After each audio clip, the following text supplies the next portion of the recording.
पूर्ण परमात्मा पाप कर्म दंड को भी काट सकता है। अभी तक जिस भी संत व महापुरुष से मिले, उन्होंने यही बताया कि पाप कर्म फल भोगने से ही समाप्त होगा। वो प्रभु कौन है जो पाप कर्म को काट देता है, वो काल के बंधन से छुड़वा देता है। उसका क्या नाम है, पूजा की विधि क्या है? कृपया अवश्य सुनिए जगत गुरु तत्वदर्शी संत रामपाल जी महाराज के अमृत वचन। दर्शकों, बीमारियों के इलाज के लिए विश्व भर में जगह जगह अस्पताल बने हुए हैं, जहां मरीजों के उपचार के लिए डॉक्टर हर समय मौजूद रहते हैं। इस वैज्ञानिक युग में डॉक्टर को भी मानव जीवन का रक्षक मानते हुए ईश्वर का दर्जा दे दिया गया है। लेकिन जब वही डॉक्टर यह कह दे कि अब रोगी का उपचार संभव नहीं है, तब व्यक्ति असली प्रभु को याद करता है। ऐसा ही किया मुन्नी राम जी ने, जो राजस्थान राज्य के चुरू जिले के निवासी हैं। इनकी माताजी को ब्लड कैंसर था। इन्होंने अपनी माताजी का इलाज बड़े अस्पतालों में कराया, लेकिन डॉक्टरों ने जवाब दे दिया कि अब कोई उपचार संभव नहीं है। ऐसे में वो अपनी माताजी को अत्यधिक गंभीर हालत में जगत गुरु कहे जाने वाले संत रामपाल जी महाराज जी से नाम दीक्षा दिलाने ले गए। हालांकि इनकी माताजी ठीक से बैठ भी नहीं पा रही थीं, लेकिन नाम दीक्षा लेते ही इनका दर्द चमत्कारिक रूप से समाप्त हो गया। कुछ समय बाद संत जी ने स्वयं उनके घर आकर दर्शन दिए और उसी दिन इनकी माताजी का कैंसर पूरी तरह ठीक हो गया। ऐसी अद्भुत लीलाएं केवल ईश्वर ही कर सकते हैं। दर्शकों, अब आप स्वयं सुनिए परमेश्वर के अनोखे चमत्कार का व्याख्यान मुन्नी राम जी के शब्दों में। नमस्कार सर। हाँ नमस्कार। सर क्या नाम है आपका? मेरा नाम है मुन्नी राम, गाँव है सुड़ू, तहसील है बिदासर, जिला है चूरू, राजस्थान का हूँ। सर संत रामपाल जी महाराज से आपने नाम दीक्षा कब ली? हमने परम संत रामपाल जी महाराज से 30/10/2016 को नाम दीक्षा ली। संत रामपाल जी महाराज से नाम दीक्षा लेने से पहले आप कौन सी भक्ति साधनाएं करते थे? परम संत रामपाल जी महाराज से दीक्षा लेने से पहले हम रूनीचे वाले रामदेव जी की पूजा करते थे और पितृ पूजा, बहुत सारी पूजा की थी हमने, उनसे कोई हमें लाभ नहीं हुआ। सर आपने बताया कि आप रामदेवरा की पूजा और पितृ पूजा करते थे, तो उस भक्ति साधना से आपको क्या लाभ मिला? सर उनमें कोई हमें लाभ नहीं मिला। हमारी माता के स्तन में ब्लड कैंसर हो गया और हमारी पत्नी के भी शरीर में संकट रहने लगा, जैसे पैरों से नहीं चल पा रही। तो हम बहुत डॉक्टरों के पास गए, उनमें बहुत पैसे लगे। फिर हमने बूटाटी लेके गए, वहाँ भी कोई आराम नहीं आया। फिर हमने देखा अभी क्या करे, कहाँ जाए, इतना दुखी हो रहे हैं, दर्द पे दर्द रह रहा है। माता जी के कैंसर हो गया, ब्लड कैंसर, ये पत्नी के ऐसे दर्द हो गए, तो अब कहाँ जाए, हम ऐसे रुदन करने लगे। फिर हमने सोचा अब क्या करें, कोई और तो गेला है, रास्ता नहीं मिल रहा है, क्या कहाँ जाए। अब ऐसे करते करते हम 12 महीने 2 साल ऐसे ये ब्लड कैंसर हुए हुआ बिता दिए और 10 सालों से ये परेशानी हो रही। मेरी माताजी को मैं बीकानेर लेकर गया पीबीएम में। पीबीएम लेके गया, जब डॉक्टर ने जांचें की तो उसने बोला कि इसके ब्लड कैंसर है। तो मैंने कहा उसको इलाज करो, तो डॉक्टर ने बोला कि इसके इलाज, ब्लड कैंसर है, कोई इलाज नहीं होगा, भारी भारी इंजेक्शन लगेंगे और जितनी ये आपके पास रहेगी इतनी सेवा करो और कोई इलाज नहीं। तब हम प्राइवेट लेके गए, तो प्राइवेट वालों ने जांचें की और के उसने भी कह दिया कि घर ले जाओ और सेवा करो, ब्लड कैंसर है, कोई इलाज नहीं, कहीं इलाज नहीं है, भारी भारी इंजेक्शन लगेंगे और कुछ भी नहीं होने वाला है। फिर हमने गांव आ गए। फिर पास वालों ने पूछा अब कहाँ जाइए, माता जी की ब्लड कैंसर, हमने लाखों रुपए लगा दिए, कहीं इलाज नहीं हो पा रहा है।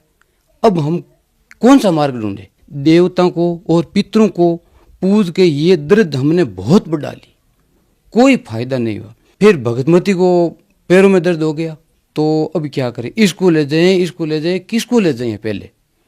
फिर किसी ने बोला कि तुम बूटाटी जाओ, तो मैं बूटाटी लेके गया, वहाँ भी फेरी वेरी लगा के आए, वहाँ से कोई आराम नहीं मिला। ऐसे करते करते ये समय बहुत बीत गए, बहुत पैसे लगे, सारी जगह डॉक्टरों के पास हम फिर लिए, पितरों की पूजा कर ली, देवताओं की पूजा कर ली, कोई हमें लाभ नहीं मिला। सारी जगह भटक के फिर सिर मार के बैठ गए, हम अब कहाँ जाए, कोई रास्ता नहीं दिख रहा है। सर आपकी माताजी को ब्लड कैंसर हो गया और आपकी पत्नी भी बीमार रहने लगी और आप सभी जगह भटके, आपको कोई आराम नहीं मिला, तो फिर आप संत रामपाल जी महाराज की शरण में कैसे आए? सर, हमारे पड़ोसी गांव में तेंदेसर गांव का नाम है, उनमें भगत है। वो हमारे कुएं पे आए। उसने बोला और कोई जगह नहीं है, आप सारी जगह भटक लिए, पितरों के पास भटक लिए, देवताओं के पास फिर लिए, डॉक्टरों के पास फिर लिए, तो आप ऐसा करो, परम संत रामपाल जी महाराज आए हुए हैं, परमात्मा से शरीर, उससे दीक्षा लो और आपके सर्व कष्ट निवारण हो जाएगा। फिर मैंने कहा तो कैसे जाएंगे वहाँ? क्यों हमारे पास चलो। वहाँ रतनगढ़ आश्रम में आए, नामदान केंद्र पे।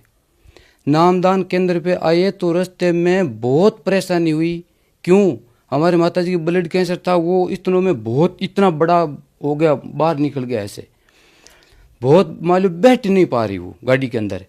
फिर धीरे धीरे धीरे हम 2-3 घंटों से रतनगढ़ पहुंच गए नामदान केंद्र पे।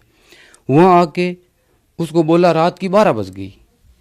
उस भक्तों को बोले कि भी हमारे यह परेशानी है और इसको नाम दिला दो। नाम दान देते देते ही शरीर में ऐसा झटका लगा, एकदम आराम आ गई तुरंत, जाने जैसा शरीर में कोई तकलीफ नहीं है। वो नामदान लेके हम दूसरे कमरे में बैठा दिए। तो मैंने मेरी माता जी से पूछा, क्या माता जी कोई तकलीफ हो रही है? क्यों? नहीं है, वो कोई तकलीफ, शरीर में कोई कष्ट नहीं है हमारे। हम एकदम ऐसे सोचते हैं जैसे ऐसा हाथ फेरे तो क्यों, मैं दर्द भी नहीं हो रहा है। फिर मैं धीरे धीरे आराम से गाँव गया, रास्तों में कोई भी तकलीफ नहीं हुई। भक्ति करते करते करते करते ऐसे ऐसे होते एकदम आराम आ गया। कोई ऐसे धीरे धीरे वो बैठने लगे, वो गांठ थी इतनी बड़ी, वो सारी की सारी ऐसे धीरे धीरे खत्म हो गई। खत्म होते होते हुए भी एक दिन भी ऐसा आ गया, कोई जैसे गांव से आए हुए, उसने बोला कि आप ऐसे ऐसे भक्ति करते रहे, ऐसे करते रहे, वहाँ कैसे गए? हमने कहा हमें ऐसे मत बोलो, हाँ परम संत रामपाल जी मिल गए, हम कहीं नहीं जाएंगे उसको छोड़ के। तो मेरी माता जी की ऐसे भावना आ गई कि सारी जगह भटक लिए तो यहाँ कैसे ठीक हो जाएंगी। तो मैंने कहा माता जी ऐसे नहीं बोलना, परमात्मा परम संत रामपाल जी महाराज आए हुए सब दुखों का निवारण करेंगे। तो इसके ऐसे भावना होगी गलत। तो धीरे धीरे धीरे धीरे एक दिन ऐसा आया हुआ, जम के दूत आए, ऐसे लंबी लंबी माथों के दो दो एक सींग। माता जी यहाँ सो रही थी। मैंने कहा क्या माता है, क्या बात है माता जी, क्यों हम अब जा रहे, हमें नहीं छोड़ेंगे। तो हमने एक परम संत रामपाल जी महाराज के रक्षा मंत्र है, वो मंत्र हमने पढ़े। तो जम के दूत ऐसे भागे यूं कोई सिमानी, बहुत तेज गति से भागे। 3 बार भागे दिन में। चौथी बार में हमारी माता जी को वो लेके चल गए। तो हमारी माता जी 1.5-2 घंटों से आई, वहाँ ले गए धर्मराज के पास। तो वैसे बहुत लंबी लाइन लग रही है। जीव जब खत्म होता है तो दूत आते हैं, वो सारों को सारों ले जाके धर्मराज के पास लाइन लगा देते। वहाँ लाइन लगाते, लाइन में खड़े रहते। वहाँ माता जी ने बोला कि बहुत जोर जोर से मार रहे, पीट रहे।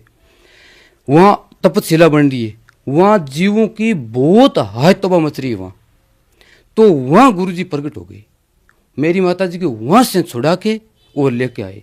हम घर पे ही थे, हम ऐसे माता जी को लिए बैठे थे, हम कहीं नहीं गए, लिए बैठे हम सुमरन कर रहे। परमात्मा जो परम संत रामपाल जी महाराज ने हमने प्रथम मंत्र दिया उसका जाप कर रहे। ऐसे झटका लगा, उसके हाथ पैर सारे कलडे हो गए, ऐसे जो लोहे का सरा होता है वैसे हो गए। 2 घंटा 1.5 घंटा बहुत होता है।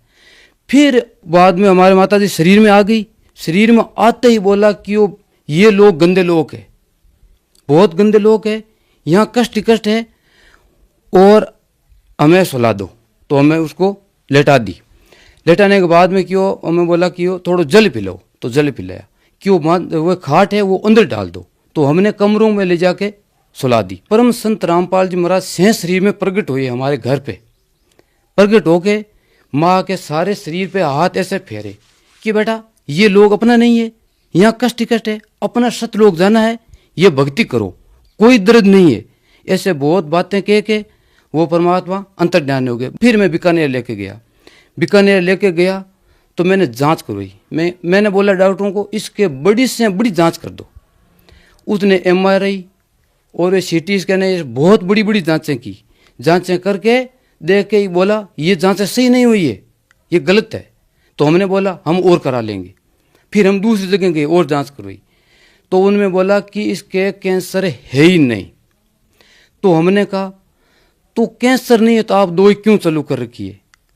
हल्का बहुत चेक किया हुआ था मैं कि इससे ये क्यों किया, कि वो पहले था तो हम कहाँ गए? तो उसने कहा हमें मालूम नहीं। तब हम वहाँ से आगे दवाई लेके आगे गए पे और हमने भक्ति चालू कर दी। 30/10/2016 को नामदान लिए और धीरे धीरे भक्ति करते करते हम एकदम कोई हमारे घर में कोई तकलीफ नहीं रही। फिर एक धीरे धीरे चमत्कार और हुआ। हमारा एक 5 साल का बच्चा है, उसके पेट में दर्द होने लगा। पेट में दर्द होने लगा जब पिताजी ने वो बोला पिताजी हमारे पेट में बहुत दर्द हो रही है। जब पिताजी ने कहा यहाँ गुरुजी बैठे हैं, वहाँ जाके दंडोत प्रणाम कर लो। तो वो बच्चा वो अंदर जाके दंडोत प्रणाम की, जहाँ परम संत रामपाल जी महाराज की हमारे वो फोटो लगी हुए वहाँ प्रणाम करके खड़े हुए। तब गुरुजी ने कहा, परम संत रामपाल जी महाराज ने कहा बेटा लेट। वो लेट गया तो ऐसे दबाया, जोर से दबा के, बेटा अब आपके पेट में दर्द कभी नहीं होगा। वो ऐसे बोल के वो बच्चा भाग के आए, पिताजी गुरुजी अंदर आए हुए, परम संत रामपाल जी अंदर आए हुए, गुरुजी। पिताजी भाग के अंदर आए, टणकियो कहाँ है बेटा? क्यों है? तो गुरुजी तो भागे। जब पिताजी ने हमारे कमरे में फोटो लगी हुई थी, क्यों इनमें था, कौन सी में था? तो वो बच्चे ने बोला क्यों नहीं, इस फोटो वाले में इसमें नहीं था। जो सुबह के नीति नियम, दोपहर की रमणी संध्या आरती होती है, जो टेलीविजन में आते वो गुरुजी थे। तब पिताजी ने ऐसे हाथ जोड़ के बंदी छोड़ की जे बोल दी। हम आए शाम को तो पिताजी ने कहा भैया आज ये ऐसा काम हुआ और सर बहुत ही चमत्कार हुए। फिर 12 फरवरी 2018 को हमारे पत्नी के पैरों में दर्द हो गया। हम 2-3 आदमी ऐसे उठा के ले जाते, पेशाब कराते, पानी पिलाते, नवाते, सारा काम कराते। ऐसे करते करते लगभग 1 महीना बीत गया। तो डॉक्टरों को दिखाया हमने, तो डॉक्टरों ने दिखाया तो डॉक्टरों ने कहा उसमें कोई जांच में तो कोई दर्द नहीं आ रहा है, अब इसके तकलीफ क्या हमें कोई मालूम नहीं है, कहीं ले जाओ। हम डॉक्टर ने छुट्टी दे दी। तो हम कहाँ जाए, हम घर आ गए। तो परम संत रामपाल जी महाराज ऐसे आए, आके हमारी पत्नी वहाँ बैठी थी, आके आशीर्वाद दिया। आशीर्वाद देते ही वो दंडोत प्रणाम की उसने। दंडोत प्रणाम करते ही हमने सारे दंडोत प्रणाम कर ली। वो फिर 4 बार दंडोत प्रणाम की, कम से कम मान लो 100 मीटर पीछे भागी। परम संत रामपाल जी महाराज के 100 मीटर पीछे भागी 4 बार दंडोत करके। हम तो ऐसे बैठे रहे। फिर वो परमात्मा अंतर ध्यान हो गए, परम संत रामपाल जी महाराज अंतर ध्यान हुए। तब ऐसे ऐसे उसे देखकर बस मैंने बोला क्या हुआ, क्यों गुरु जी आए परम संत रामपाल जी महाराज, यार वो कहाँ गए? तो मैंने बोला परम संत रामपाल जी महाराज अपने पास ही है, आप ऐसे क्यों कर रही हो, आ जाओ बैठ जाओ यहाँ। तो हम यहाँ के बैठा दी। नमस्कार माता जी। नमस्कार। माता जी, आपके बेटे ने बताया कि आपको ब्लड कैंसर हो गया था, क्या यह बात सही है? सही है, मतलब उसके बात बताइए, सही है। सर, संत रामपाल जी महाराज से नाम दीक्षा लेने के बाद आपकी माता जी का ब्लड कैंसर ठीक हो गया और आपका जीवन सुखमय हो गया। तो जो दर्शक आज आपको देख रहे हैं उनको आप क्या संदेश देना चाहते हैं? तो हमारे साथ ऐसा हुआ, इतना दुख था, वो परमात्मा ने सारों के सारे इतना करना साहब तो सारा का सारे मेर दिए, ऊपर मेघ मार दी परमात्मा ने। इसलिए आप सभी आए और परम संत रामपाल जी महाराज की शरण में आके और अपना कल्याण, आत्म कल्याण करवाए। संत रामपाल जी महाराज से नाम दीक्षा कैसे ली जा सकती है? सर, नाम दीक्षा तो परम संत रामपाल जी महाराज के जो टीवी चैनल, बहुत सारे टीवी चैनल चल रहे हैं, उनमें एक पट्टी चल रही है, उन पट्टी में नंबर आ रही है, वो उन नंबरों से आप संपर्क करोगे, वहां से संपर्क करोगे तब वो अपने पास वाले नजदीक में जहाँ नामदान केंद्र खुला हुआ है वो बताएंगे, तो वहां जाके नामदान ले सकते हो। धन्यवाद जी। सत साई। दर्शकों, अभी आपने सुने संत रामपाल जी महाराज से दीक्षा प्राप्त करके सुखी हुए भक्त के अनुभव। अब देखिए जगत गुरु तत्वदर्शी संत रामपाल जी महाराज के मंगल प्रवचन। तो इस प्रकार हमने अभी तक ज्ञान था नहीं, और उस यथार्थ ज्ञान को बताने के लिए स्वयं परमेश्वर आते हैं, क्योंकि परमात्मा ही सर्वम है, वही यथार्थ ज्ञान दाता है, वही जगत गुरु है और वही सच्चा भगवान है, अविनाशी परमात्मा है, वही हमारा सच्चा साथी है, वही हमारा पिता है, वही हमारा बंधु है और वही हमारा माता और पिता है। इसलिए परमात्मा को कहा जाता है तुमेव माता च पिता तुमेव बंधु च सखा तुमेव विद्या च द्रविणम तुमेव सर्व मम देव देव। परमात्मा ही अपना सर्व साथी है, अपना सच्चा मित्र है, हमारा सच्चा माँ और बाप का रोल भी वही करता है। ठीक है, हमारे माता पिता भी हमारी बहुत ध्यान रखते हैं, विशेष ममता भी होती है, लेकिन वो स्थायी नहीं है। छोटे से बच्चे होते हैं, माता मर जाती है, किसी का पिता मर जाता है, वो चाहकर भी हमें साथ नहीं दे सकते। इसलिए वो सच्चा साथी हमारा परमात्मा है और वही हमें यहाँ यथार्थ ज्ञान देने के लिए स्वयं ही आते हैं। ये किस उपलक्ष्य में है? परमात्मा स्वयं चारों युगों में आते हैं, प्रत्येक युग में वो यथार्थ ज्ञान अपने द्वारा रची हुई सृष्टि का स्वयं ही बताते हैं और हमें जानकारी देते हैं कि आप यहाँ के वासी नहीं हो, आप इस लोक के रहने वाले नहीं हो, ये स्थायी स्थान नहीं है आपका। जिन कोठी और बंगलों को, जिस देश या मोहल्ले को, गांव को आप अपना मानते हो, ये आपका नहीं है। मृत्यु के उपरांत ना जाने कहां आपका पुनर्जन्म होगा, किसी पशु रूप में या पक्षी रूप में, मानव रूप में हो गए तो हो सकता है आपका दूसरे देशों में जन्म हो जाए, क्योंकि आपके पूर्व के संस्कार एक दूसरे से मिलते जुलते हैं, रले मिले हैं, जिस कारण से आपका स्थायी स्थान नहीं है। इसके विषय में परमात्मा से परिचित महापुरुषों ने कहा है। आदरणीय गरीबदास साहिब जी कहते हैं,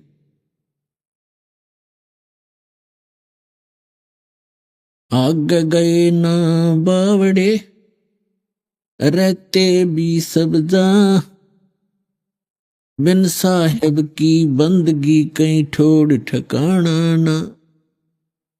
जो पहले चले गए उन्होंने तो अपनी सतीथि बताई नहीं, उनके साथ क्या बना, आगे जाके उनके साथ क्या बीती, और जो शेष बचे हैं वो भी चले जाएंगे ऐसे ही बारी बारी। और गरीबदास जी महाराज कहते हैं, बिन साहेब की बंदगी, उस सच्चे भगवान की, साहेब मन परमात्मा की, बिन परमात्मा की भक्ति कहीं ठोर ठिकाना ना। तो पुण्यात्माओं, पहले तो हमने ये देखना होगा कि हम किस परमात्मा की भक्ति करें, किस भगवान की, स्वामी की, राम की, खुदा की, गॉड की भक्ति करें। इसके लिए हमने परमात्मा की परिभाषा को समझना होगा। जैसे साहब किसे कहते हैं, राम किसे कहते हैं, प्रभु, स्वामी, मालिक किसे कहते हैं। उदाहरण के तौर पर जैसे एक तहसीलदार भी साहब कहलाता है, एसडीएम भी साहब कहलाता है, डिप्टी कमिश्नर और कमिश्नर, मंत्री, मुख्यमंत्री, प्रधानमंत्री, ये जितने हैं सभी साहब कहलाते हैं। लेकिन प्रत्येक साहब की शक्ति में, क्षमता में, सामर्थ्य में अंतर है। और ये हैं सभी साहब, स्वामी है, मालिक है, तहसीलदार एक तहसील का, स्वामी है, राम है, साहब है, एसडीएम एक डिवीजन का, अपने क्षेत्र का अपना जो जॉब है उसका, और डिप्टी कमिश्नर एक जिले के अंदर साहब है, कंट्रोलर है, कमिश्नर 4-5 डिस्ट्रिक्ट्स के ऊपर होता है, और मंत्री एक स्टेट का, राज्य का एक विभाग का होता है, स्वामी, साहब, मालिक। और मुख्यमंत्री उन सभी मंत्रियों के ऊपर भी साहब होता है, वो केवल एक राज्य का, एक टुकड़े का होता है। और प्रधानमंत्री बहुत से मुख्यमंत्रियों के ऊपर साहब होते हैं। इसी प्रकार पूरी व्यवस्था भगवान की भी आपने ऐसे समझनी होगी। जैसे अन्य भी देव हैं, जैसे वरुण देव है जल का देवता, जैसे कोई सिंचाई मिनिस्टर है, सिंचाई मंत्री, इरिगेशन मिनिस्टर, तो वो सिंचाई मंत्री एक मनुष्य होता है, उसको नहर महकमे का मंत्री भी कहते हैं, नहर मंत्री। तो ऐसे नहर मंत्री नहीं है, वो मनुष्य मंत्री है, जिसके अंतर्गत सभी सिंचाई स्रोत आते हैं, वो उनका कंट्रोलर होता है। इसी प्रकार जैसे विद्युत मंत्री होता है, बिजली मंत्री, तो वो बिजली नहीं होता, वो मनुष्य होता है। ऐसे ही हमारे देव हैं, जैसे कुबेर देवता है, कुबेर ये वित्त मंत्री है। ऐसे ही जितने ये पृथ्वी हैं, जैसे ऊपर के लोकों में ग्रह हैं, इनकी कंट्रोलर एक देवी पृथ्वी देवी है। वो पृथ्वी मिट्टी नहीं है, वो एक देवी है, नर आकार की है। ऐसे ही सूर्य देव है, ये सूर्य जो आग का गोला, ये देव नहीं है, वो सूर्य एक देवता है, नर आकार है, जिसके अंतर्गत सभी प्रकाश स्रोत आते हैं। ऐसे एक बहुत घने सूर्य हैं, प्रकाश स्रोत हैं, वो उसके अंतर्गत आते हैं। तो भूल से इस सूर्य को देवता मानकर हम इसी पर अपना केंद्र कर लेते हैं ध्यान कि ये भगवान है, देवता है। और इन सभी देवों के 3 मुख्य देव हैं, वो एक श्री ब्रह्मा जी, दूसरे श्री विष्णु जी और तीसरे श्री शिव शंकर जी। ये 3 लोकों में एक विभागीय मंत्री है। जैसे ब्रह्मा जी रजोगुण विभाग के मिनिस्टर हैं, साहब हैं, मालिक हैं, स्वामी हैं। भगवान विष्णु जी जो हैं, ये 3 लोकों के अंदर सतोगुण विभाग के मंत्री हैं। और भगवान शंकर तमोगुण विभाग के साहब हैं, राम हैं, मालिक हैं, देव हैं, स्वामी हैं। एक ब्रह्मांड के अंदर 14 लोक हैं, 88,000 खेड़े अलग से बने हुए हैं, सपतपुरी हैं, ब्रह्मलोक, ऊपर एक गुप्त लोक है, ब्रह्मलोक के ऊपर एक और लोक है। तो ये लोक एक ब्रह्मांड के अंदर, यह सूर्य, चंद्रमा, पृथ्वी, स्वर्ग, पाताल, तल, अतल, वितल और श्री ब्रह्मा, श्री विष्णु, श्री शिव जी के लोक, इंद्र का लोक, धर्मराज का, न्यायाधीश का लोक और ऊपर ब्रह्मलोक, दुर्गा जी का लोक, ये कुल मिलाकर गोलोक आदि ये 14 लोक होते हैं। सूर्य है, चंद्रमा है, तो एक ब्रह्मांड के अंदर ये इतनी ही सामग्री होती है। ऐसे ऐसे 21 ब्रह्मांड हैं, उसका स्वामी है ब्रह्म सरपुरुष। श्रीमद् भगवद गीता अध्याय नंबर 15 के श्लोक नंबर 16 और 17 में 3 पुरुष हैं, प्रभु हैं, स्वामी हैं। अब ब्रह्मा विष्णु महेश की तो स्थिति से आप परिचित हो गए हो, अन्य देवों की स्थिति से भी परिचित हो गए हो कि ये कितने साहब हैं, कितने स्वामी हैं, कितने मालिक हैं। और इनका पिता जो है ये 21 ब्रह्मांड का साहब है, ब्रह्मा विष्णु महेश का पिता, यानी 21 ब्रह्मांड में जितने प्राणी हैं ये इसी की संतान है। देवता इसी से उत्पन्न हुए, आगे इन देवों से देव हुए, उन आगे संतान हुई। ऐसे तो एक ब्रह्मांड मैं आपको व्यवस्था बता दी और 21 ब्रह्मांड हैं इस सरपुरुष के। श्रीमद् भगवद गीता अध्याय नंबर 15 के श्लोक नंबर 16 में 2 पुरुष हैं, सरपुरुष और अक्षर पुरुष, और तीसरा अन्य है जो इनसे अलग है, वो परम अक्षर पुरुष है, उसे परम अक्षर ब्रह्म भी कहते हैं। सरपुरुष कहो या सरब्रह्म कहो, और इसको सीधा ब्रह्म भी कहते हैं। ब्रह्म की परिभाषा आपको बताएं, ब्रह्म क्यों कहते हैं इसको। लेकिन ब्रह्म का अर्थ तो साब ही होता है, भगवान होता है, परमात्मा होता है। लेकिन अब जैसे किसी भी विभाग में आप देख लीजिए या कोई भी व्यवस्था देखें, जैसे बकरे पालता है कसाई, उनका साहब है, मालिक है। लेकिन वो किस टाइप का साहब है तो उनका मालिक स्वामी है, उसके अंतर्गत है, उनका जो चाहे सो कर सकता है। लेकिन वो साहब होते हुए भी उसका नेचर कैसा है, उसकी ड्यूटी कैसी है, उसका कर्तव्य क्या है, ये प्रत्येक साहब के कर्तव्य में अंतर है। इसी प्रकार समझो कि ये जो काल है ये उस कसाई जैसा सांप है और इसकी 21 ब्रह्मांड है जिसमें हम सबको रोक रखा है। इसका कर्तव्य कैसा है, फिर भी ये सांप है। और ब्रह्मा विष्णु महेश इस ब्रह्म के सरपुरुष के ये 3 मुख्य शक्तियां हैं इसकी, जो इसकी यहां व्यवस्था बनाए रखते हैं। जैसे कसाई ने बकरे पाल रखे हों, बकरे बकरियां, उनमें 3 नौकर छोड़ रखे हों। एक उनको बाहर से लाता है मोल और वहां छोड़ देता है, दूसरा उनको चरा कर लाता है, सारा दिन उनकी देखभाल करता है, और तीसरा शाम को जितने चाहिए कसाई को निकाल ले जाता है। ऐसी ड्यूटी दे रखी है ब्रह्मा विष्णु महेश को इस काल भगवान ने, क्योंकि इसको श्राप लगा हुआ, इसने गलती कर रखी है।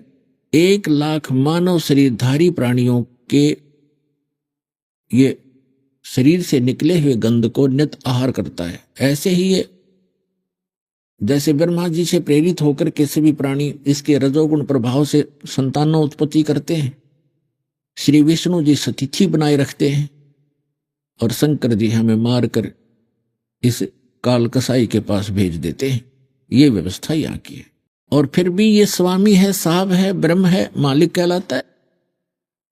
अब जैसे एसपी ऑफिस में जो भी स्टाफ काम करता है, तो उनके लिए वो बार बार ये नहीं कहते कि एसपी साहब ने ऐसे बोला है। उसके जो हेड क्लर्क, अन्य जितने भी क्लर्क या कोई और जो कर्मचारी होते हैं, एक दूसरे से कहते हैं कि साहब ने ऐसे बोला है। उनके लिए अंडरस्टूड है साहब मतलब एसपी साहब, वो बार बार एसपी साहब नहीं कहते। इसी प्रकार ये ब्रह्म जो है 21 ब्रह्मांड का मालिक है, और ये कैसा मालिक है, इसकी ड्यूटी कर्तव्य क्या है, नेचर क्या, स्वभाव कैसा है, इसके कर्म कैसे हैं, ये आपको बता दी। ये फिर भी साहब है। तो यहाँ के जितने भी ऋषि मुनि थे, इन्होंने ब्रह्म कहना शुरू कर दिया कि ब्रह्म है, साहब है, ये प्रसिद्ध हो गया ये, और इसी को पुरुषोत्तम मान लिया, क्योंकि इसका विकल्प नहीं। इसको पुरुषोत्तम कैसे माना? जैसे श्रीमद् भगवद गीता अध्याय नंबर 15 के श्लोक 16, 17 और 18 में ये निर्णायक ज्ञान दिया है कि 3 पुरुष हैं। एक सरपुरुष है जो गीता ज्ञान देता है, ये 21 ब्रह्मांड का स्वामी है, इसको सरब्रह्म भी कहते हैं। और ये ब्रह्म प्रसिद्ध हो गया, इसलिए हो गया कि इसके अंतर्गत जितने भी ऋषि महर्षि देव हुए हैं, ये इनका साब है। इसलिए सीधा कहते हैं ब्रह्म एक पावर है, वो निराकार है, वो कभी दिखाई नहीं देता। इसने प्रतिज्ञा कर रखी है कि मैं कभी किसी के सामने नहीं आऊंगा, किसी भी साधना से मुझे मेरा दर्शन नहीं हो सकता, ऐसी इसने प्रतिज्ञा कर रखी है। और गीता अध्याय नंबर 7 के श्लोक नंबर 24 और 25 में स्वयं भी स्वीकार करता है, श्री कृष्ण जी में प्रवेश करके बोल रहा है कि अर्जुन मैं कृष्ण नहीं हूं। ये बुद्धिहीन व्यक्ति अबुध है, मुझ अव्यक्तम को व्यक्तिम आपनम मनन्ते अबुधा। मुझ अव्यक्त को, अव्यक्त माने मैं गुप्त रहता हूं, अपनी योग माया से छुपा रहता हूं, मैं कभी किसी के समक्ष नहीं आता। ये मेरा अटल घटिया नियम है, अनुतम। और ये मुझे श्री कृष्ण मान रहे हैं व्यक्ति रूप माया, मैं कभी नहीं आता ऐसे, कभी के किसी के समक्ष नहीं होता। गीता अध्याय नंबर 11 के श्लोक नंबर 47 और 48 में कहता है कि अर्जुन जो आपने ये मेरा रूप देखा विराट, ये है मेरा ओरिजिनल रूप, ये असली रूप मेरा ये है काल का। और मेरे दर्शन इससे पहले ना आप किसी को हुए, आपसे पहले, और ना आगे हो सकते, ना किसी जब से, ना तब से, ना किसी वेदों में वर्णित विधि से, ना किसी क्रिया से। मेरे दर्शन नहीं कर सकता, इस रूप के दर्शन नहीं कर सकते। रूप के दर्शन करना मतलब भगवान प्राप्ति। तो वेदों में वर्णित विधि से परमात्मा प्राप्ति नहीं हुई। इन ऋषि महर्षियों ने झक मार लिए, समाधि लाला देख ली, और ओम का नाम इनका टॉप मोस्ट मंत्र है, फाइनल मंत्र है, इसका जाप करके देख लिया, ये वेदों में लिखा है। तो वेदों में वर्णित विधि से ये कहता मैं मिलूंगा ही नहीं किसी से, तो इन्होंने आप पर डिफाइन कर दिया गॉड इज फॉर्मलेस, परमात्मा निराकार है। तो यहां जो प्रसंग चला है कि ये इसके अंतर्गत सभी के लिए साफ प्रसिद्ध हो गया, ब्रह्म ब्रह्म हो गया, ब्रह्म है, सर्वशक्तिमान है। इस 21 ब्रह्मांड के लिए सर्वशक्तिमान है ही ये। गीता अध्याय नंबर 15 के श्लोक 16 में दो पुरुष बताए, सरपुरुष और अक्षर पुरुष। सरपुरुष आपको बता दिया, ये सरब्रह्म कहो, ब्रह्म कहो, 21 ब्रह्मांड का स्वामी है, ये काल कहो, ज्योति निरंजन कहो, ब्रह्मा विष्णु महेश जी का पिता कहो। और 7 ब्रह्मांड का स्वामी है अक्षर पुरुष। एक ब्रह्मांड में जो आपको सामग्री बता दी, ये इतनी ही है प्रत्येक में। गीता अध्याय नंबर 15 के श्लोक नंबर 16 में दो पुरुष बताए, सरपुरुष और अक्षर पुरुष। फिर बताया कि इन दोनों के अंतर्गत जितने भी प्राणी हैं वो सब नाशवान है, स्थूल शरीर उनके नाशवान है। जीवात्मा तो वैसे किसी की नहीं मरती, चाहे पशु है चाहे पक्षी है, तो ये स्वयं भी नाशवान है, दोनों सरपुरुष और अक्षर पुरुष। और इनके अंतर्गत जितने प्राणी हैं वो भी नाशवान है। अब गीता अध्याय नंबर 15 के श्लोक नंबर 17 में तुरंत कहा है कि उत्तम पुरुष है तू अन्य। पुरुषोत्तम, पुरुषोत्तम, पुरुष माने परमात्मा, उत्तम माने श्रेष्ठ। वो श्रेष्ठ परमात्मा तो इन दोनों से अन्य है, सरपुरुष और अक्षर पुरुष से, और वही परमात्मा कहा जाता है। परमात्मा, अपरमात्मा की डेफिनेशन आपको बताएंगे। वो परमात्मा कहा जाता है और वही तीनों लोकों में प्रवेश करके सबका धारण पोषण करता है। अब गीता अध्याय नंबर 8 के श्लोक नंबर 1 में अर्जुन ने पूछा कि हे भगवान, आपने 7वें अध्याय के 29वें श्लोक में जिस तत्ब्रह्म के विषय में कहा है कि उस तत्ब्रह्म को जानकर, सारे अध्यात्म ज्ञान को समझकर और सभी कर्मों से परिचित प्राणी केवल जरा और मरण से छूटने का, मोक्ष पाने का ही प्रयत्न करता है। यह संसार की किसी वस्तु की डिमांड नहीं रखता, इच्छा नहीं रहती। तो किम तत्ब्रह्म, 8वें अध्याय के प्रथम मंत्र में अर्जुन ने पूछा गीता जी में कि किम तत्ब्रह्म, वो तत्ब्रह्म कौन है, क्या है। 8वें अध्याय के 3रे श्लोक में गीता ज्ञानदाता ने कहा कि वो परम अक्षर ब्रह्म है, यानी गीता ज्ञानदाता से अन्य है वो। तो गीता अध्याय नंबर 15 के श्लोक नंबर 17 में उस परम अक्षर ब्रह्म के बारे में बताया कि उत्तम पुरुष है तू अन्य, परमात्मा इति उदारत ये लोक तर्यमाविश्य विवृति अवैश्वर। गीता अध्याय नंबर 15 के श्लोक नंबर 18 में गीता ज्ञानदाता कहता है कि जितने प्राणी मेरे अंतर्गत हैं 21 ब्रह्मांड में, उनसे मैं श्रेष्ठ हूं, उनसे तगड़ा हूं, उनसे शक्तिशाली हूं। इसलिए मैं लोक और वेद में, लोक वेद में, लोक इस 21 ब्रह्मांड का भी एक लोक कहलाता, जैसे एक राज्य है, स्टेट, और पूरा भारत में लगभग 29 राज्य हैं, ये सारा मिलाकर भी देश है। तो ये क्या कहता है कि मेरे 21 ब्रह्मांड में जितने भी प्राणी है यो मेरा लोक है। और वेद के जानने वालों ने ब्रह्म और ओम नाम का जाप फाइनल मान रखा। तो ये कहता है कि ये एक दंत कथा है, लोक वेद है। जैसे हम लोक वेद के आधार से ब्रह्मा विष्णु महेश जी को अविनाशी मानते थे, इनके कोई माता पिता नहीं थे, ये थी दंत कथा। लोक वेद जो सत्य नहीं था, यथार्थ ज्ञान के विपरीत था। तो यहां ये कहता है लोक वेद के आधार से, दंत कथाओं के आधार से मैं पुरुषोत्तम प्रसिद्ध हूं, क्योंकि मैं जितने प्राणी मेरे अंतर्गत है इनसे श्रेष्ठ हूं, इनसे तगड़ा हूं, मजबूत हूं, इसलिए मैं पुरुषोत्तम प्रसिद्ध हूं। लेकिन उसने 15वें अध्याय के 17वें श्लोक में स्पष्ट कर ही दिया है कि उत्तम पुरुष है तू अन्य। उन दोनों से, सरपुरुष और अक्षर पुरुष से कोई और है श्रेष्ठ परमात्मा। 8वें अध्याय के 30वें श्लोक में भी स्पष्ट कर दिया कि वो परम अक्षर ब्रह्म है। और 18वें अध्याय के 62वें श्लोक में गीता ज्ञानदाता स्वयं कह ही रहा कि अर्जुन तू सर्वभाव से उस परमेश्वर की शरण में जा, उसकी कृपा से तू परम शांति को और सनातन परम धाम को प्राप्त होगा। और गीता अध्याय नंबर 2 के श्लोक नंबर 12 में, गीता अध्याय नंबर 4 के श्लोक नंबर 5 और 9 में, गीता अध्याय नंबर 10 के श्लोक नंबर 2 में ये स्वयं स्वीकार करता है कि अर्जुन तेरे और मेरे बहुत जन्म हो चुके हैं। गीता ज्ञानदाता, तू नहीं जानता, मैं जानता हूं। और मेरी उत्पत्ति को ये देवता लोग भी नहीं जानते, क्योंकि ऋषि नहीं जानते, क्योंकि ये मेरे से उत्पन्न हुए। तो 21 ब्रह्मांड में जो भी इस प्रजा है ये सारी ब्रह्म से ही उत्पन्न हुई है। और दुर्गा और इसके संयोग से फिर आगे नर नारी करके अपने आप परिवार बनते चले गए। तो यहां जो प्रश्न चल रहा है कि ये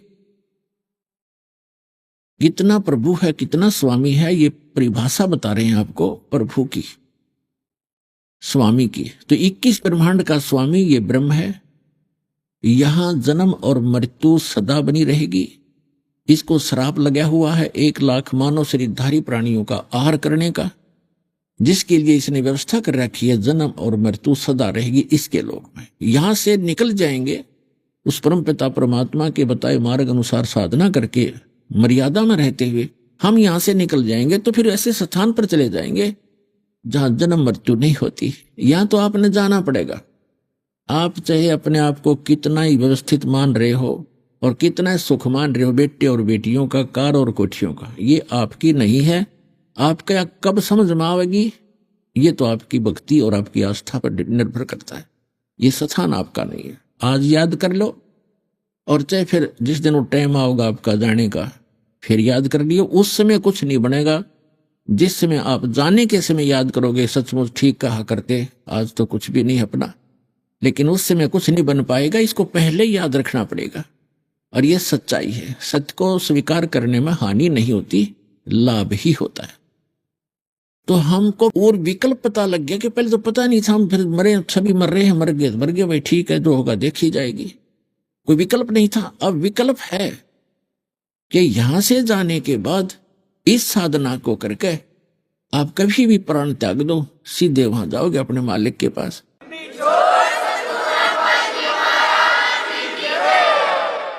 और वहां जाने के बाद सुख है। यहां तो चाहे 100 वर्ष जी लो फिर भी सुख नहीं। लाख लाख वर्ष की आयु आपने प्राप्त कर ली और जीवन की इच्छा फिर भी समाप्त नहीं हुई। आज चाहे किसी के दोनों पैर कटे हैं, आंख भी नहीं, किसी का हाथ कटा है, कितना ही पीड़ित किसी रोग से है, कोई मृत्यु नहीं चाहता, कोई वृद्धावस्था नहीं चाहता। और ये दोनों कंपलसरी, कुछ भी हो सकता है यहाँ पर। ना कोई मृत्यु चाहता, ना वृद्धावस्था चाहता, और ये सारे के सारे कभी भी किसी को हो सकते। तो ऐसे लोक में और आप जी कितने निश्चिंत हुए बैठे हो। तो 2 प्रकार के सतिथि होती है। एक तो जिसने नशा कर रखा हो, या दूसरा कति बालक हो जिसको पता ही नहीं तो जो क्रियाएं कर रहा है इसकी हानि कितनी होगी, लाभ कितना होगा। तो आप जिसने नशा कर रखा है वो भी ज्ञान से उतर जाएगा और ज्ञान से ही वो बालक बुद्धि समाप्त होगी। हम किस आस्था पर जी रहे हैं, किस उद्देश्य को लेकर जी रहे हैं। कोठी बना लूं, कार बना लूं, बैंक बैलेंस बना दूं, 4 प्लाट खरीद लूं, कल मृत्यु हो जाए, प्लाट ने सिर में मार लेना, परसों कुत्ता बना फिरेगा वहीं दोम लगवा के। तो ये बातें परमात्मा कहते हैं याद रखने की है। ये बातें कहन सुन की नहीं, ये कर पाड़न की है। अब जो प्रसंग चल रहा है कि हम फिर क्यों ना उस लोक का पता लग गया, वहां जाने की विधि का पता लग गया, और यहां रहेंगे तब तक भी हम सुखी रहेंगे, और जब यहां से जाएंगे 1 सेकंड में निकल जाएंगे यहां से। कोई सोच भी नहीं सकेगा कहां गए। अन्यथा सतभक्ति नहीं करते उनको यम के दूत पकड़ कर ले जाते हैं, और कर्मानुसार फिर वो यही भटकता रहता है, कभी स्वर्ग, कभी नरक, कभी 84 लाख योनियों में। शुभ कर लिए, अच्छे कर्म कर गया, कोई तपस्याएं कर ली तो राजा बन गया। राजा बनकर सारे कर्म फोड़े, शिकार खेले, बुरे करे, शराब स्वरूप पीवे, प्रजा को दुखी करे, अपने स्वार्थवश सेनाएं मरवा देता है, फिर वो गधा बनता है, धक्के खाता फिरता है। तो इस लोक के कोई भी सुख की आप इच्छा मत रखना, क्योंकि ये सुख नहीं है, झूठा सुख है। तो जो प्रसंग चल रहा है उसी पर आते हैं। अब 21 ब्रह्मांड का स्वामी है ये ब्रह्म, और गीता अध्याय नंबर 15 के श्लोक नंबर 18 में हमारे भक्तों को कुछ कहते हैं दोबार के व्यक्ति के, तुम्हारे गुरुजी 15वें अध्याय के 18वें श्लोक के बारे में क्यों ना बोलते। उसमें खुद कहता है ये कि मैं पुरुषोत्तम हूं, लोक और वेद में मैं पुरुषोत्तम हूं, सबसे उत्तम श्रेष्ठ हूं। अब ये उसका डिफाइन आपको कर दिया, ये कैसे पुरुषोत्तम कहता अपने आप को। अब जो अक्षर पुरुष है ये 7 शंख ब्रह्मांड का स्वामी है। 7 शंख माने नील, पद्म, शंख, जैसे गणित की ये गिनती है, लाख, 10 लाख, करोड़, 10 करोड़, अरब, खरब, ऐसे। फिर नील, पद्म, तो शंख अंतिम गिनती है अपने भारतवर्ष की जो देवनागरी के अंदर। तो उसके 7 शंख ब्रह्मांड का वो स्वामी है। 7 शंख। और कितने ब्रह्मांड हैं? असंख्य। हमारे लिए अनगिन, लेकिन परमात्मा के लिए तो वो काउंटेबल है ही है, उसको तो सब पता है। तो ऐसे ऐसे ना जाने कितने ब्रह्मांड हैं, उन सब का मालिक है वो परम अक्षर ब्रह्म, और वो रहता ऊपर सतलोक के अंदर शाश्वत स्थान में, और हम सभी और आप भी वहीं रहा करते थे। आप जी यहां आ गए अपनी बालक बुद्धि से गलती करके, जितने भी चींटी से लेकर हाथी तक, रंग से लेकर राजा तक, देवता ब्रह्मा विष्णु महेश तक, दुर्गा और इस ज्योत निरंजन तक, हम सभी वहां रहा करते थे, सतलोक में रहा करते थे। आपके सभी मकान वहां खाली पड़े, महल। आपने यहां तो आप प्रत्येक प्राणी चाहता है कि बड़ी कोठी हो, जिसको भी जरा सी कोई पोस्ट मिल जाती है, या जिसके पास कोई पैसे अपने पेट के निर्वाह से ज्यादा हो जाते हैं, तो उसकी वृत्ति क्या होती है, बढ़िया कोठी बनाऊं, चारों तरफ पार्क हो, आगे बाग बगीचे हो, उसमें झरने बह रहे हो, झूले डाल रखे हो। आपने देखा ये नकली सुख या ट्राई करते हैं बनाने की, कोई छोटा मोटा अच्छी पोस्ट हो, उसके कोठी में कि तो झूला लग रहा है, कि तो छोटे मोटे फुहारे लग रहे हैं, कोई पार्क बना रखा है। तो ये तो है नकली अस्थाई, कल मृत्यु हो जाए ये साथ नहीं चलेंगे। और सतलोक के अंदर बहुत लंबे चौड़े आपके प्रत्येक का अलग अलग दूर दूर स्थान है, अलग अलग बाग बगीचे हैं, हर तरह सदा बाहर उसमें फल लगे रहते हैं, फुहारे छूट रहे होते हैं, हीरे पन्ने लालों के तो वहां पर पहाड़ हैं, जैसे यहाँ पत्थर के पहाड़ हैं।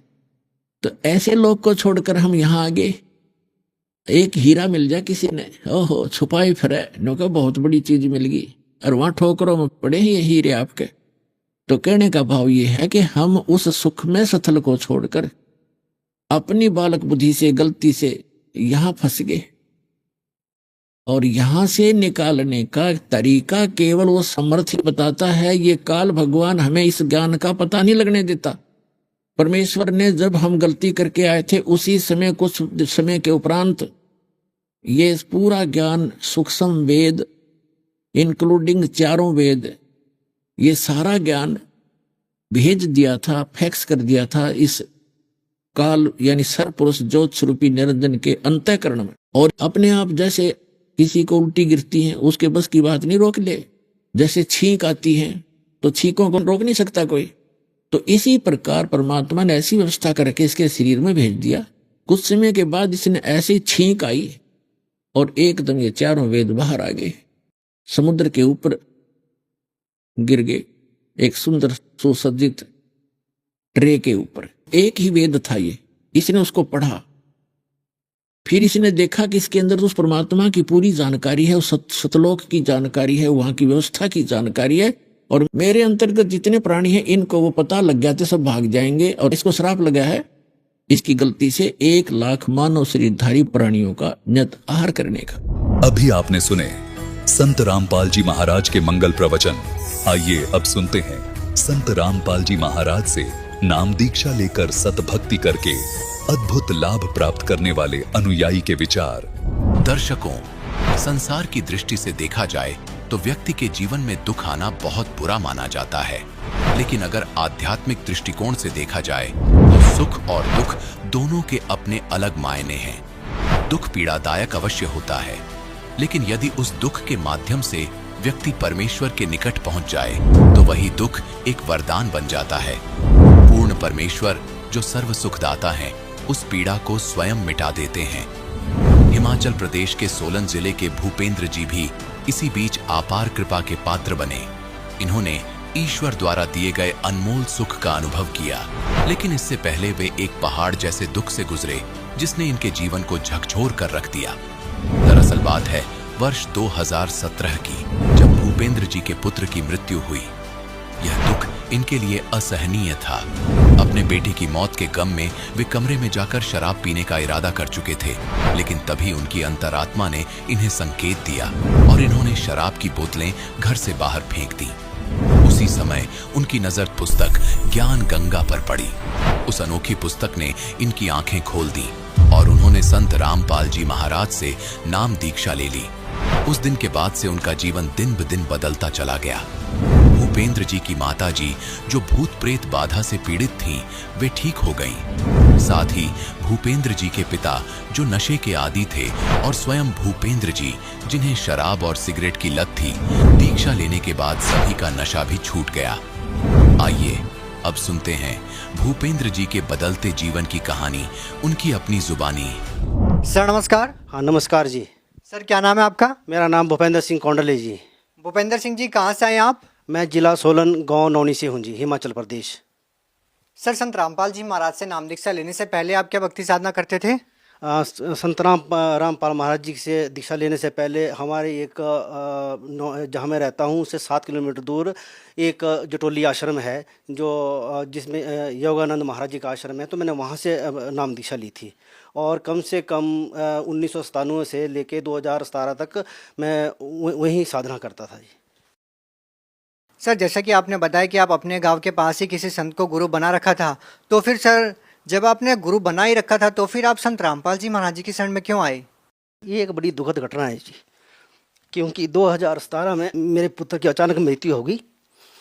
तो जैसे ही मैं घर पहुंचा तो मैंने अपने बच्चे की जो भी संस्कार होते वो किए। उसके बाद जब मैं अपने रूम में गया तो मेरे को उसकी बड़ी याद आई। तो मैं पहले शराब भी पीता था, बीड़ी सिगरेट भी, जर्दा भी खाता था। तो मैंने वहाँ अलमारी के पास, जिस कमरे में मैं सोता था, अलमारी के पास शराब की बोतल पड़ी हुई थी।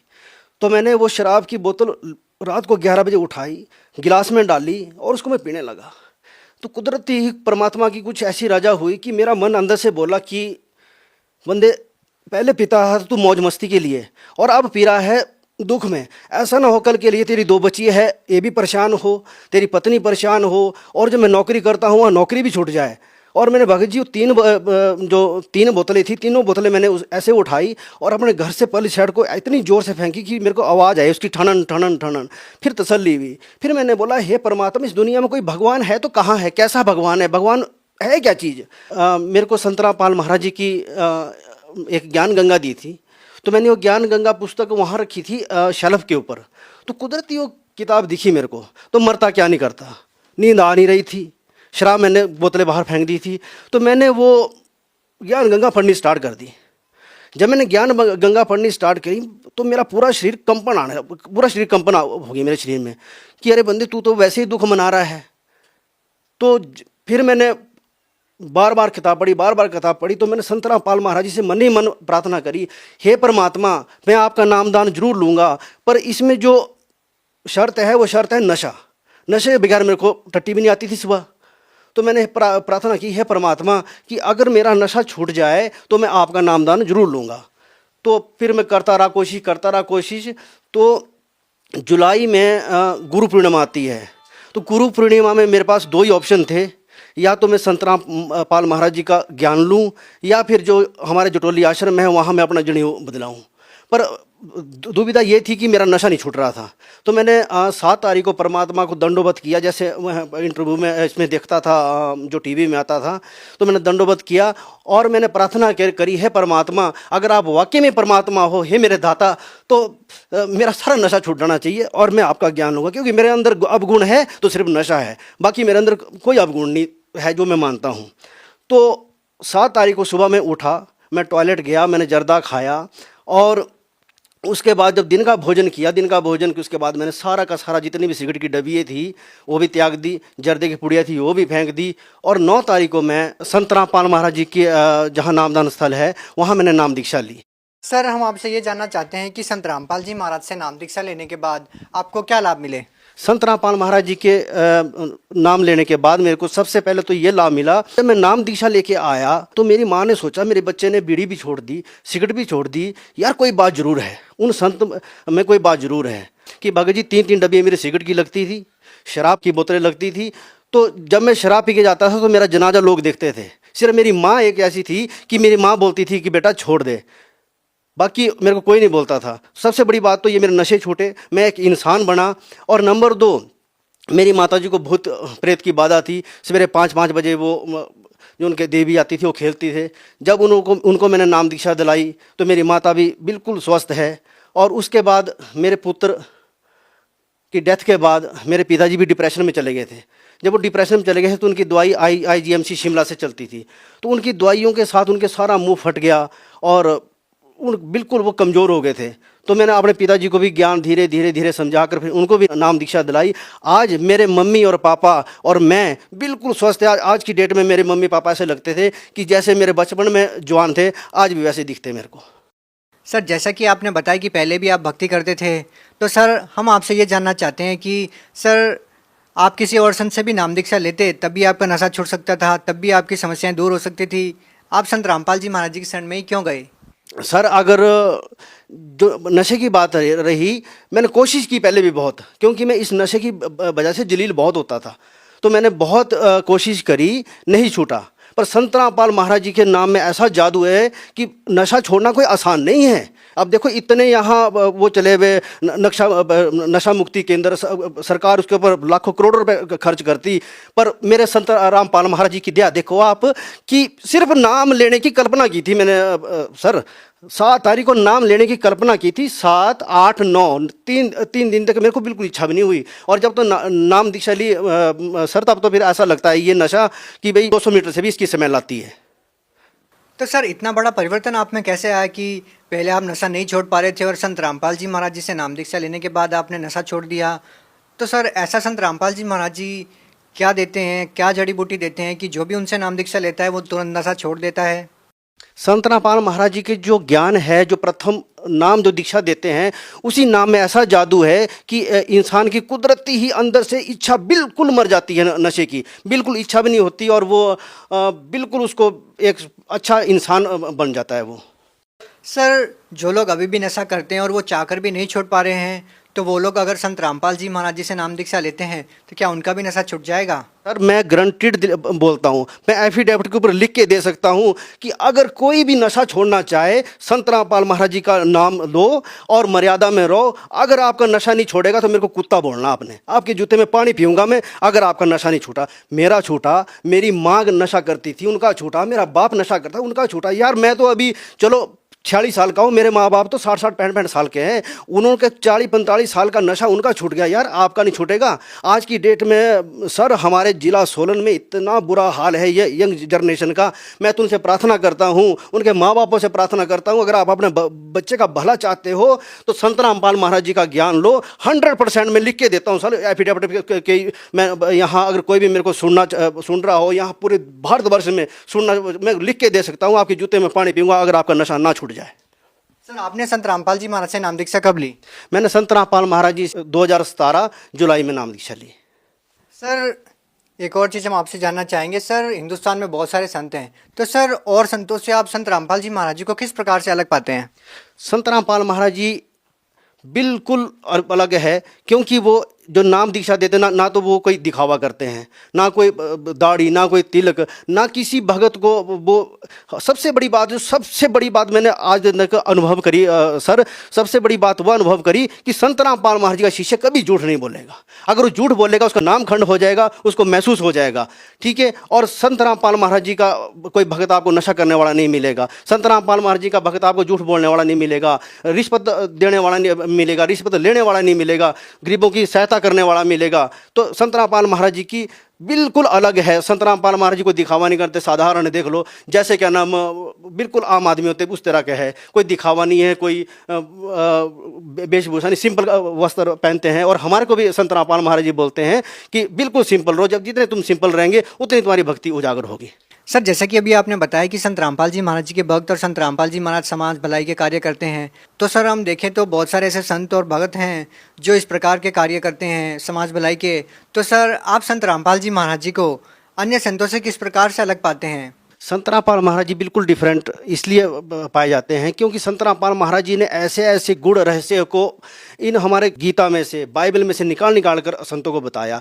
एक छोटी सी बात है भगत जी, एक जब हमारा जो कृष्ण लीला है, जब कृष्ण लीला चली थी तो लोगों ने बड़े प्यार से सुनी हो। कृष्ण लीला में जो किरदार उस टाइम थे, किरदार ने सरेआम बोला है कि भूतों की पूजा करे तो भूत योनि में जावे, पितर की पूजा करे तो पितर योनि में जावे, और अगर देवता की पूजा करे तो देवलोक में जावे कुछ समय के लिए, उसके बाद फिर फिर मृत्यु लोक में आए। आज इन्हें किसी को पता नहीं था, हम बड़े ताड़ियां बजा बजा के सुनते थे, वाह वाह वाह, पर जो उसकी असलियत थी वो सतगुरु रामपाल महाराज जी ने बताई, और उसको अब जब हमारे समझ में आया तो उस तरीके के हम उनको समझाते हैं, उस तरीके हम उनको समझाते हैं कि भाई अब वो जो हम, मेरे पास क्लिप भी है, वो मैं लोगों को समझाता था कि आप पहले देखते थे, अब देखो आप ये जो हम श्राद्ध करते हैं, है ना, पितृ पूजा करते हैं, जब पितृ पूजा करेंगे तो हम पितृ के इसमें योनि में जाएंगे, अगर हम भूत प्रेतों की पूजा करेंगे तो भूत प्रेतों की योनि में जाएंगे, अगर हम देवी देवता की पूजा करेंगे तो कुछ समय वहाँ जाएंगे, उसके बाद फिर 1,84 में भटकेंगे और फिर दोबारा क्या पता कुत्ता घोड़ा गधा किस योनि में तड़पे, कुछ पता नहीं है। तो संत रामपाल महाराज जी ने हमारे को वो ज्ञान दिया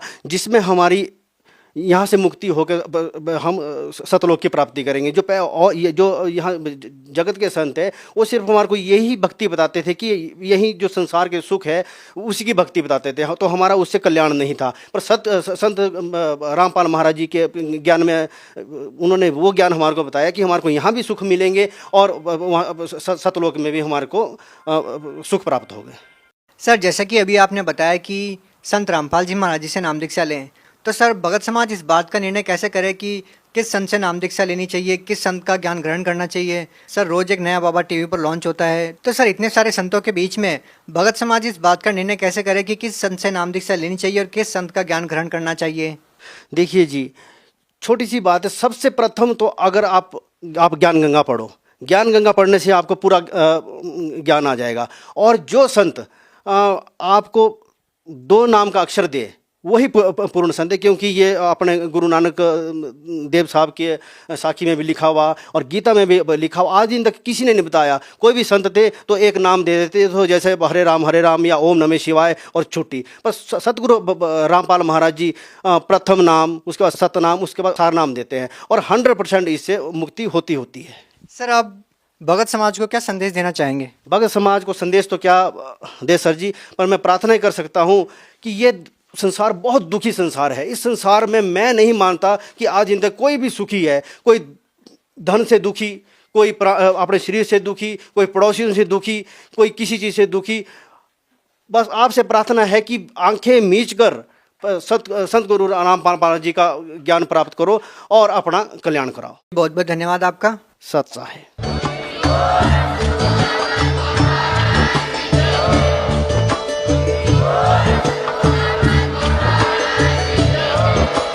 आप सुन रहे थे जगत गुरु तत्वदर्शी संत रामपाल जी महाराज जी के मंगल प्रवचन। अधिक जानकारी के लिए विजिट कीजिए हमारी वेबसाइट www.jagatgururampalji.org। संत रामपाल जी महाराज जी के शुभ आशीर्वाद से पूरे विश्व भर में 500 से भी ज्यादा नाम दीक्षा केंद्र हैं, जिन पर संत रामपाल जी महाराज जी द्वारा ऑनलाइन निःशुल्क नाम दीक्षा दी जा रही है। अपने नजदीकी नाम दीक्षा केंद्र का पता करने के लिए संपर्क करें 8222880541।